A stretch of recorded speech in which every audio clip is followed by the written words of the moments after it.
Assalamu alaikum, welcome back. It is 9:25 a.m. and we cross over to the Western Cape where we'll be joined by Dr. Mohammed Haroon Khatibi, and we are going to be looking at the fourth anniversary of the return to power by the Taliban. Assalamu alaikum to you, Dr. Khatibi. Welcome to the program.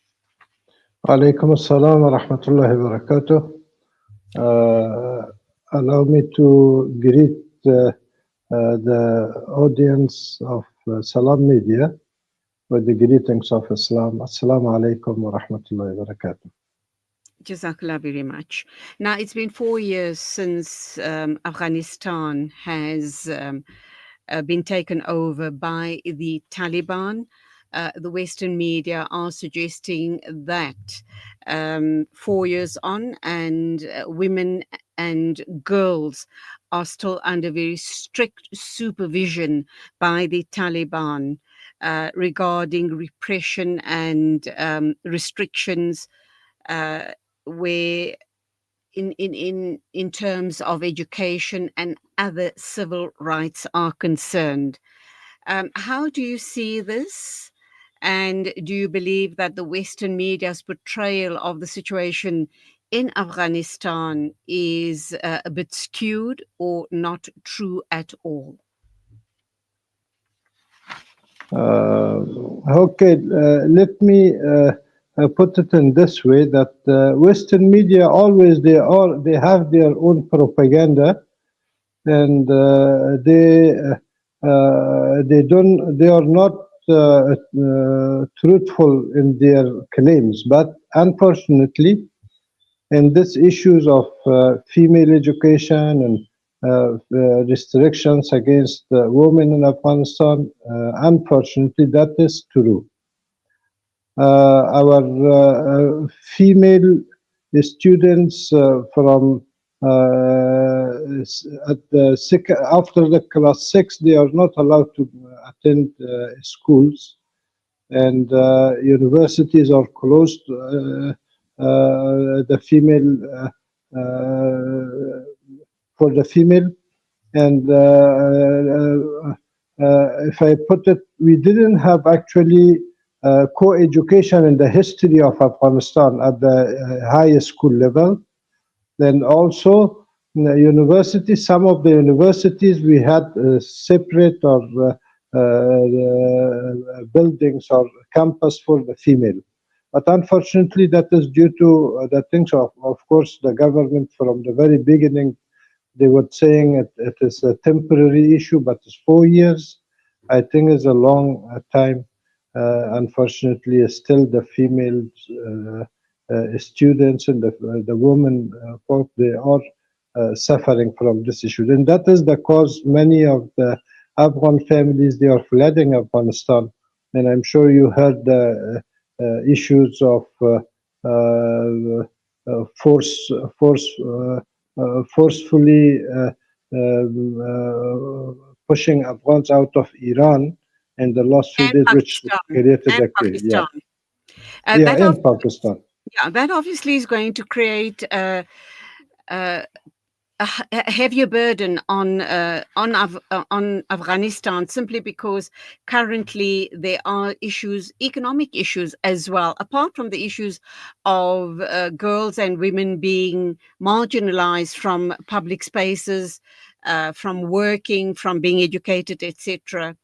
Do you not think that the government there is being very short-sighted? Because the moment women are allowed back into the economics of the country, they're educated, they can enrich Afghanistan that much more. Do you think government might even change its stance if it sees it from that point of view?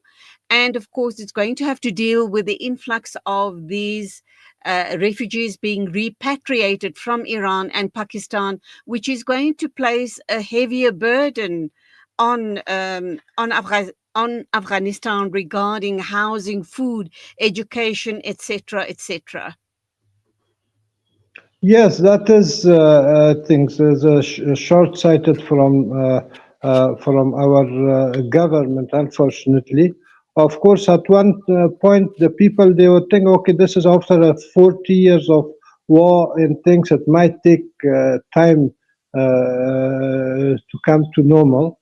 But unfortunately, the women are marginalized in Afghanistan, and especially the issue which matters every Afghan family, that is the issue of female education. And that forces many people to leave Afghanistan, and it's very unfortunate. Although the government and some of the ministers from time to time they promise, they say, okay, that issue will be over very soon, but still we are waiting as 4 years, hopefully be solved. Because the female, they can contribute a lot in the history of Afghanistan, even during the war, during jihad against the Soviet invasion, and during the jihad against the American and NATO invasion. The women, they played very strong role. Is a very they played their role in Afghanistan, and the issue of freedom of Afghanistan, or the defeat of NATO and America. Afghan women, Afghan female, they had a strong stand, and they contributed a lot. After 40 years of war against the Russians, the Soviets, and of course, like you've indicated, the Americans and NATO, and 4 years of Afghanistan's independence, what is the economic and social situation, apart from the women and girls issue, but what is the economic situation looking like in Afghanistan? Are they beginning to get onto their feet again? Or do you believe that there's still a long road ahead of them? No, it's still is a long road ahead of them. But what are some good issues which are I must refer to is one of the thing. The corruption is much less than it was before. And the other thing, we have got security and wise. Afghanistan is a safe country to a large extent, if I put it in that way. And there are some things, but of course, still our the reserve assets of Afghanistan is frozen by American and Western countries, and the banks are not functioning properly yet. Afghanistan is not recognized with, except lately, Soviet Union, they recognized officially Afghanistan. So all these things, it has impact on the economy of Afghanistan. Although the Taliban, they are putting some very nice projects, which the previous government regime, they couldn't do it despite all those help and aid came to Afghanistan. But Taliban, or the current regime, they are doing good progress in these fields. But still, there is a long way to go for a prosperous economy in Afghanistan. What will it take for the Americans to release all of the monies and the gold reserves that they are holding, which belongs to the Afghani people, obviously? And once that is released to them, I should imagine Afghanistan could start rebuilding the infrastructure and creating employment and education. So, what will it take for the Americans to give back what is rightfully belongs to the Afghani people? Yeah, that is the Americans. They should do that because this reserve money doesn't belong to sorry. It doesn't belong to any regime of Afghanistan. It belongs to the Afghan nation, to the state. So they shouldn't keep frozen those assets. Of course, that would have a very good impact on the economy of Afghanistan.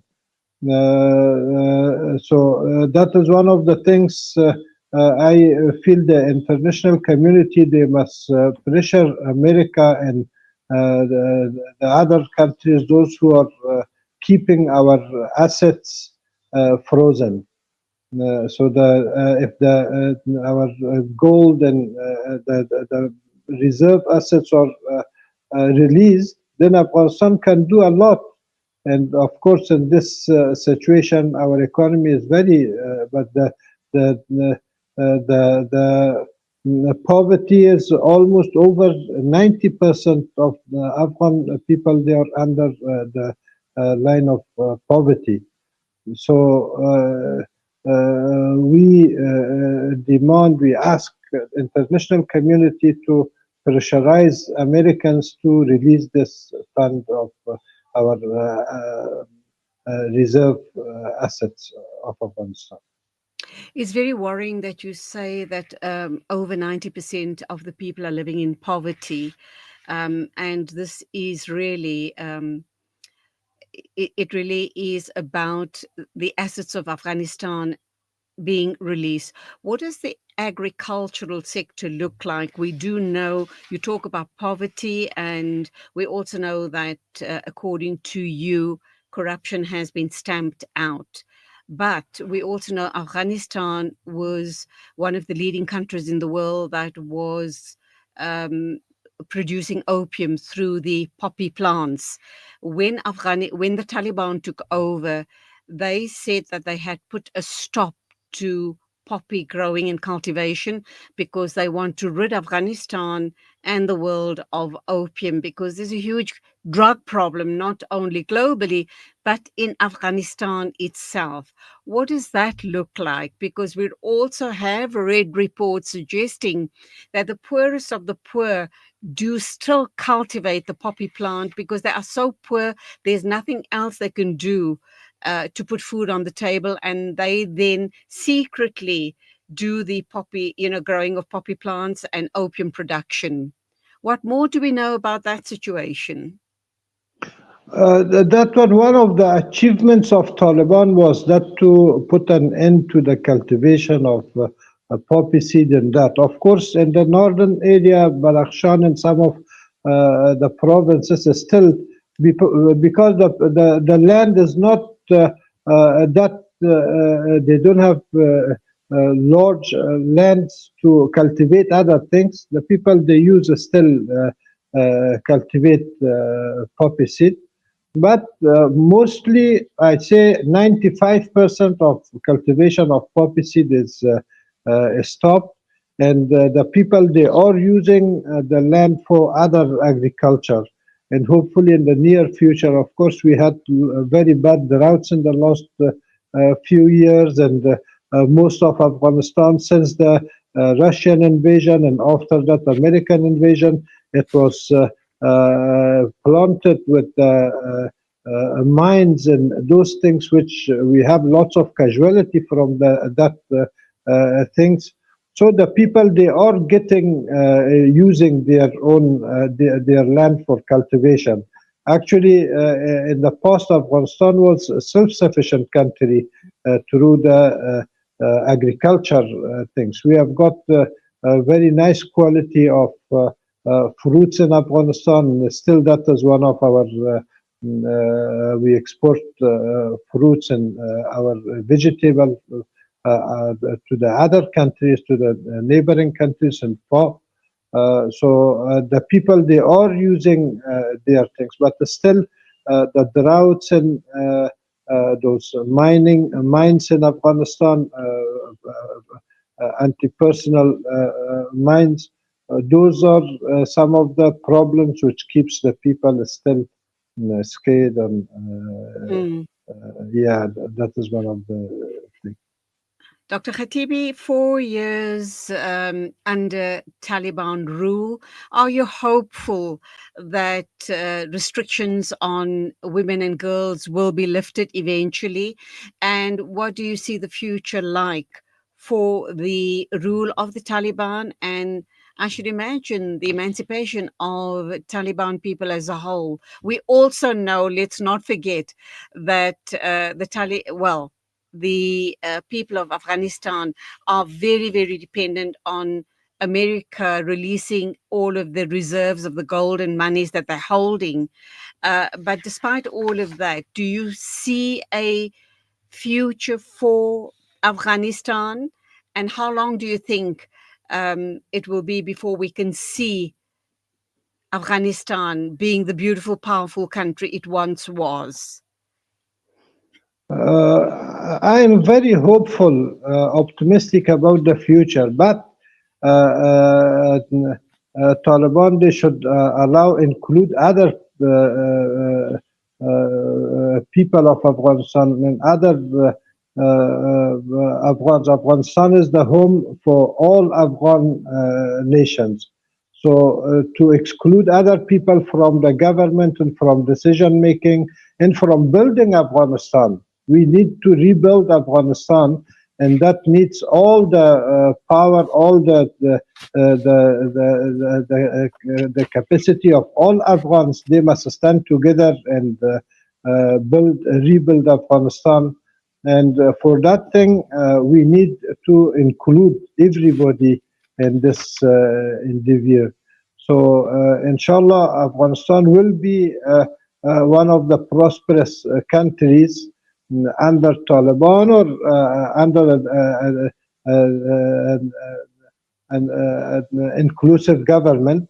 Inshallah, Afghanistan has got all those potentials with different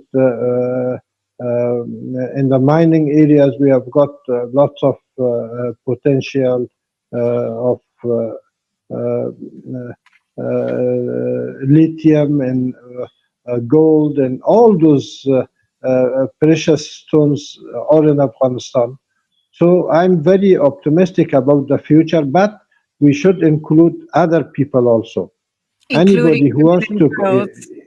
Women and girls. including them, yeah, Yes, even we need to. women folk, half of, in fact, Absolutely. women, Sayyid Jamaldin Afghani, he would say, women is not only half of the society, they are half of the society by number, but they raise the other half Absolutely. with their thing. So we must include them. And that is a very powerful potential of Afghanistan. And that's where we leave it. Thank you indeed, Dr. Mohammed Haroon Khatibi, talking about the fourth anniversary of Afghanistan under Taliban rule. It is 9:43. Let's move on. Our next guest is standing by, and he is Krista J. van Rensburg. Thank you very much.